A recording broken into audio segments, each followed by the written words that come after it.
Kal Kadosh ve'nichbad, donc nous allons nous attacher à un verset dans le 19, dans le Perek Yuted, le chapitre 19 de la paracha de Vayera. Vayavo shene amalachim Sedom ba'erev ve'lo yoshev b'sha'ar Sedom vayalot vayakum likratam vayishtachu apayim arsa. Les deux anges vinrent à Sodome le soir, et Lot était assis à la porte de Sodome. Lot vit, il se leva à leur rencontre, il se prosterna face à terre. Comme nous disent nos sages, il savait qu'il voyait de loin des hommes qui avaient l'allure d'anges de Dieu. Et donc il dit, voici de grâce mes seigneurs, détournez-vous de grâce vers la maison de votre serviteur, et passez la nuit, lavez vos pieds, vous vous lèverez le matin, vous irez votre chemin. Et ils dirent, non, mais nous passerons la nuit sur la voie publique. Alors il les pressa beaucoup, et ils se détournèrent vers lui, ils vinrent vers sa maison, et il leur fit un festin, il fit cuire des matzot, ils mangèrent. Il n'était pas encore couché que les gens de la ville, les gens de Sodome, entourèrent la maison du jeune homme jusqu'au vieillard, tout le peuple de toute extrémité. Qu'est-ce que nous rappelle Rashi à ce sujet? Voici l'explication du Bereshit Rabbah, dit Rashi. Avant de se coucher, les anges ont parlé des gens de la ville et ont demandé à Lot comment ils étaient et quelle était leur conduite. Il leur a répondu qu'ils étaient pour la plupart des scélérats. Ils étaient encore en train de parler d'eux quand, justement, le texte nous dit, les gens de Sodome entourèrent la maison.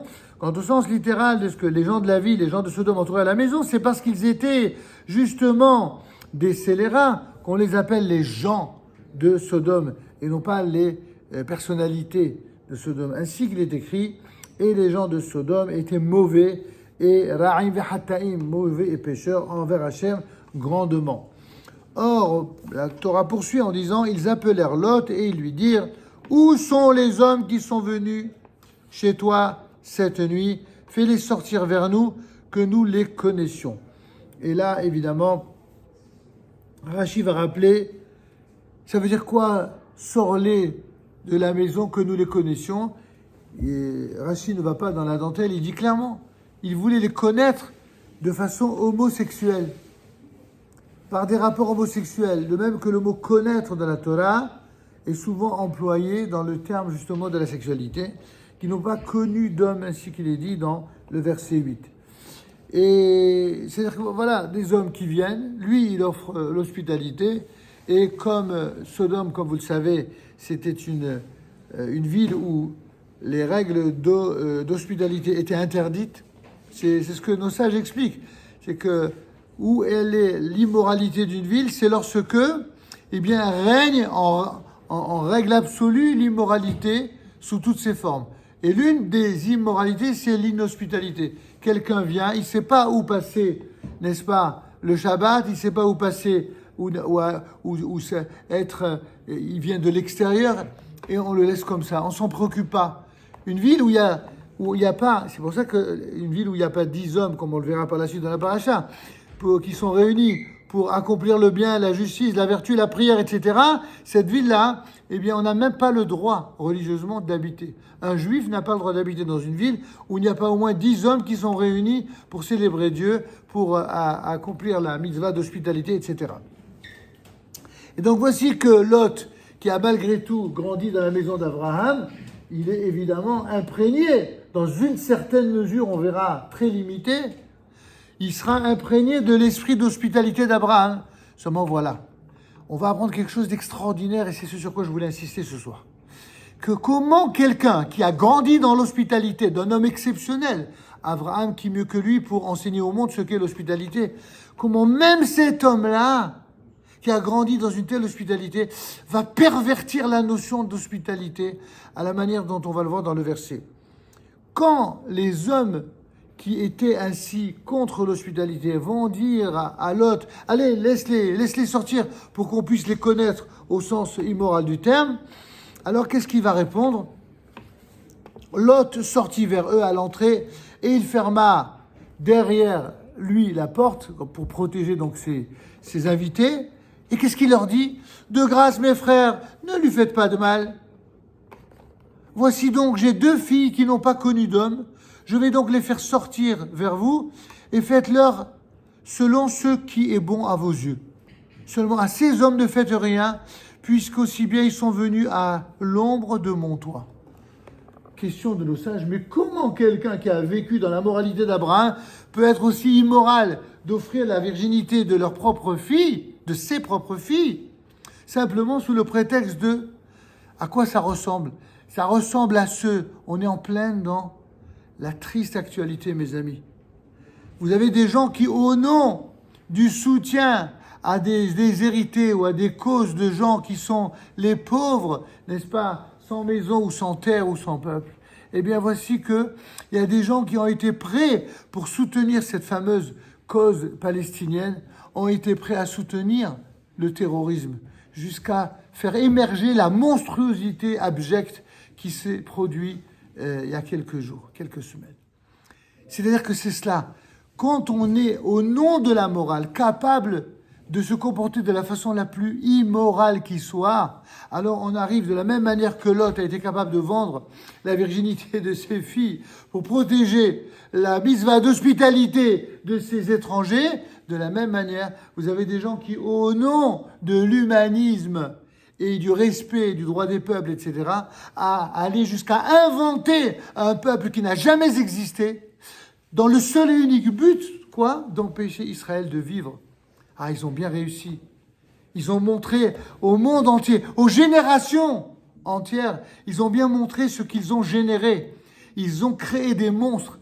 Et tous les monstres du Hamas d'aujourd'hui sont des gens qui n'ont vu leur légitimité que grâce à ceux qui ont embrasé les esprits en faisant croire qu'on pouvait être immoral de manière morale, à transformer l'immoralité en moralité. Et si j'ose dire, la moralité de l'enseignement de ce genre, c'est justement cela.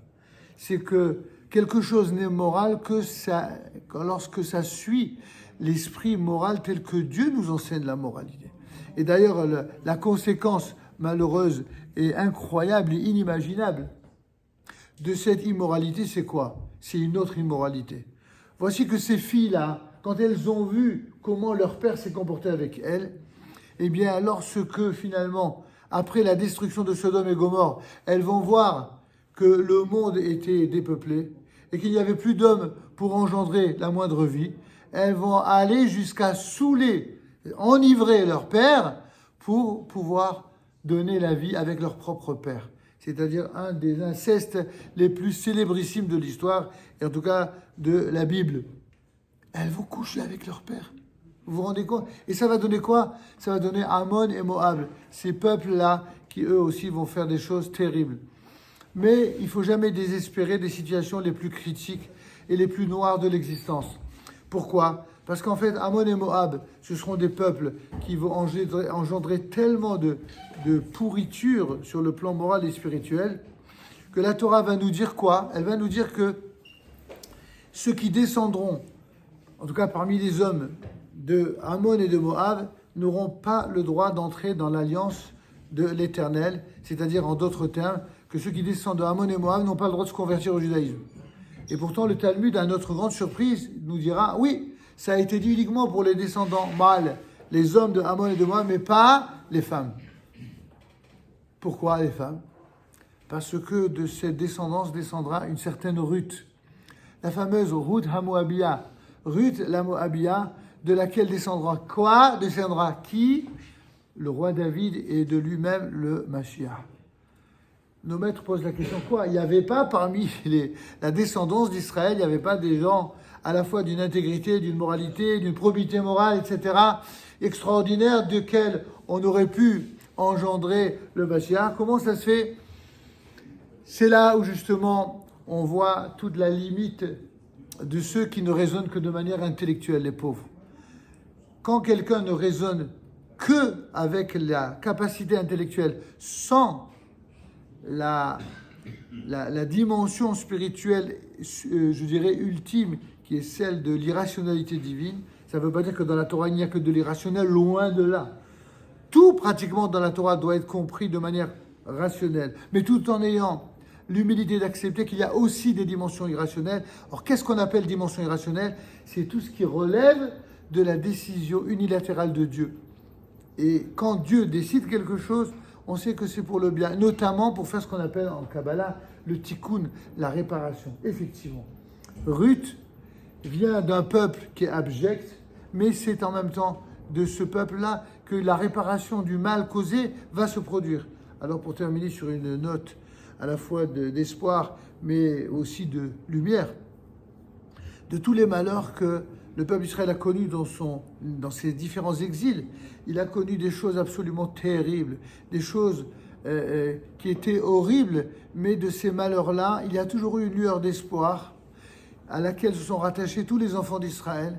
Et ces lueurs d'espoir, c'est non seulement les enfants, les générations qui naissent de ceux qui ont souffert, mais c'est même lorsque ceux qui ont souffert, c'est également ceux qui proviennent d'univers les plus inattendus.